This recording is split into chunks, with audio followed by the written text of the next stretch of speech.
Hello everyone and welcome back to this brand new video. I'm Milan Schouten and today I'm here at Eefde with my Rotex Max Senior again. Yeah, as always I'm just going to have a practice day again. So yeah, I'm really looking forward to it. There are not really any cars here. I think only 4 or 5 cars. So yeah, there are not really any drivers. The weather is great and yeah, the kart is fully ready for it. Since last time at Bergen there was really a lot of cleaning work. I wasn't really sure if I could finish it on time, but luckily we managed to. And yesterday evening I wanted to start a kart because everything was ready, but it didn't work. It didn't start. So when I pushed this button, the start button, nothing happened, and we actually found out that the battery died. So now we had to improvise using the battery of my brother's scooter. I hope it won't break. It is starting up well and the car does start, so hopefully everything will just stay together and not break.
Alright, so now I'm going to take you with me on my fastest lap of the day. Entering straight here, going into a very fast right-hander, early on throttle and try to use a bit of the runoff over there. Brake hard for this corner, try to go on throttle as early as you can, into the chicane, middle of the track. Sacrifice this corner a little bit for the next one. Take this one very smoothly, try to go on throttle as early as you can. And now brake your car into this corner a little bit, sacrificing the first one for the next one. Try to get a good exit and take those last 2 corners all at once. So right now I've done 2 sessions and they went pretty well. After the first session we put on a bigger sprocket on the rear. First we had a 1178 and now we have an 1179. I have to change that, but it's an 1179, so that it will have a... Now it... Ik weet niet zo goed wat ik moet zeggen. Now it goes to its RPM a bit easier right now. We may be going to go 1 teeth bigger again, but I'm going to do one more session to just take a look at what the maximum RPM is. Carburetor is fine and the tires feel pretty good as well. I have a lot of grip, so I think I'm just going to keep driving and see from there.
So we are done for the day.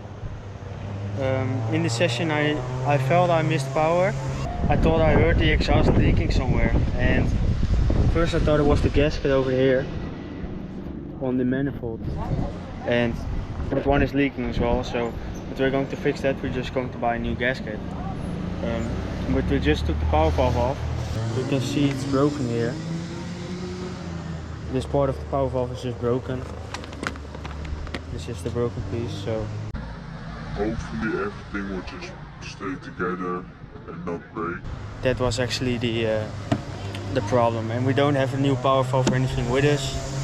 We don't even have a new power valve, so we're going to have to buy a new power valve and put that on there, because you just can't drive it as this. This was just the problem. Luckily we found a problem, so it is what it is. I still really enjoyed the day so far, and I did some fun laps and it was a lot of fun. But it's time for a hamburger and some cola, I think. Don't do that if you drive it yourself, it's not really that good for you, but